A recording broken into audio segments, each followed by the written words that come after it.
इदानीं वेद स्वाध्यायो भविष्यति। अद्य यजुर्वेदस्य षष्ठोऽध्यायस्य 11 मन्त्रस्य स्वाध्यायो भविष्यति। स्वाध्यायमान मंत्रस्य घृतेन आक्तौ इत्येतानि प्रथमानि पदानि सन्ति। अब वेद स्वाध्याय होगा। आज यजुर्वेद के 6ठे अध्याय के 11वें मंत्र का स्वाध्याय किया जाएगा। स्वाध्याय किए जाने वाले मंत्र के घृतेन आक्तौ ये प्रारंभिक पद हैं। इस मंत्र के ऋषि हैं घृतेन आक्ता वित्यस्य मेधा तिथि ऋषि वातो देवता भूरिगाच्युष्निक छंदः ऋषभ स्वरः। अथ यज्ञ तर्त्रिकारयित्रोः कर्तव्यमुपदिश्यते। अब यज्ञ करने और कराने वालों के कर्तव्य काम का उपदेश अगले मंत्र में किया है।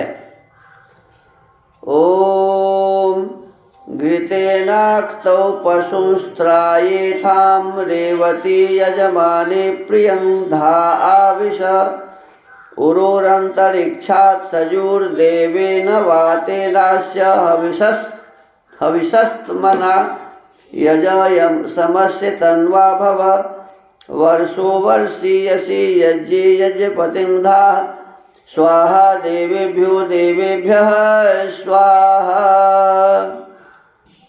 पदार्थः हे घृतेन अक्तौ, घृत प्रसक्त अर्थात घृत चाहने और यज्ञ के कराने हारो, तुम पशून गौ आदि पशुओं को त्रायेथाम पालो।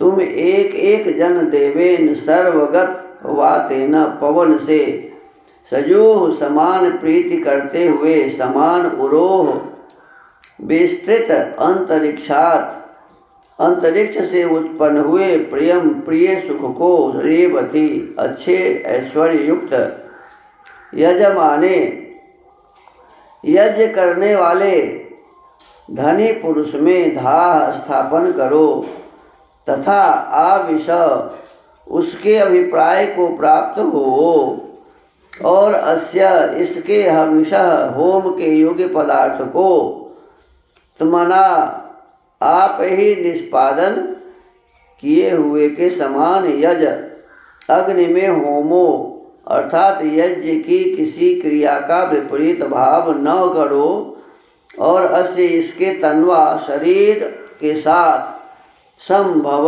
एक ही भाव रखो, किंतु विरोध से द्विधा आचरण मत करो। हे वर्षो, यज्ञ कर्म से सर्व सुख के पहुँचाने वालों, देवेभ्यः स्वाहा, देवेभ्यः स्वाहा। सत्कर्म के अनुष्ठान से प्रकाशित धर्मिष्ठ ज्ञानी पुरुष जो कि यज्ञ देखने की इच्छा करते हुए बार बार यज्ञ में आते हैं, इन विद्वानों के लिए अच्छे सत्कार कराने वाली वाणियों को उच्चारण करते हुए यज्ञपति को वर्षीयसी सर्व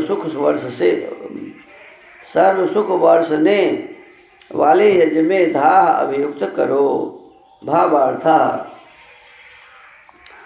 यज्ञ के लिए घृत आदि पदार्थ चाहने वाले मनुष्य को गाय आदि पशु रखने चाहिए और घृतादि अच्छे अच्छे पदार्थों से अग्निहोत्र से लेकर उत्तम उत्तम यज्ञों से जल और पवन की शुद्धि कर सब प्राणियों को सुख उत्पन्न करना चाहिए। अब देखो इसमें पहली बात क्या बताई गई कि यदि हम चाहते हैं कि हम घृत खाएं, घृत से यज्ञ करें, तो क्या करना पड़ेगा?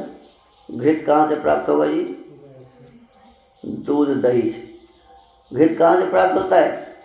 दूध दही से। और दूध दही के लिए क्या करना पड़ेगा?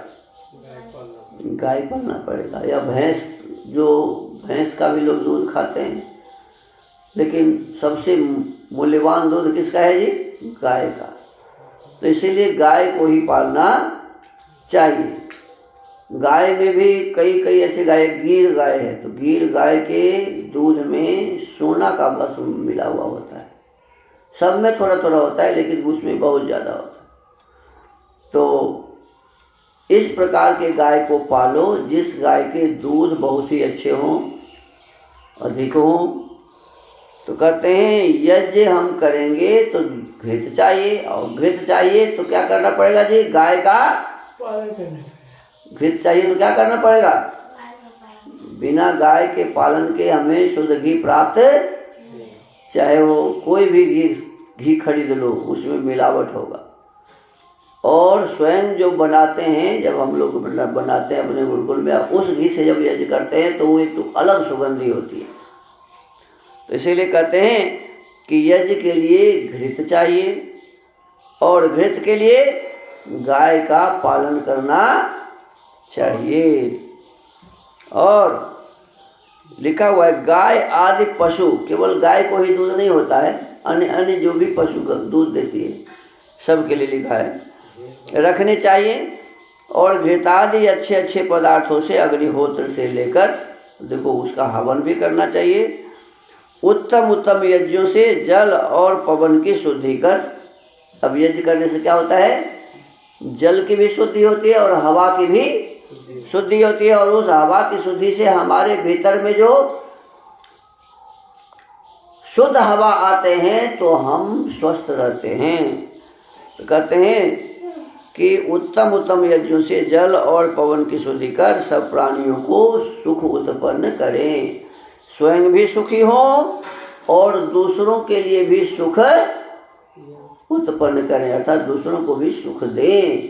और ये तभी होगा जब हम लोग गाय पालेंगे, दूध को दही घृत और घृत बनाने के पश्चात फिर उससे यज्ञ करेंगे, बड़े बड़े यज्ञ करेंगे, तो शुद्ध घी से किए हुए हवन से वायु की शुद्धि होगी, जल की शुद्धि होगी, हमारे आपके शरीर का शरीर भी शुद्ध होंगे, हम स्वस्थ रहेंगे और फिर हमें सुख प्राप्त होगा।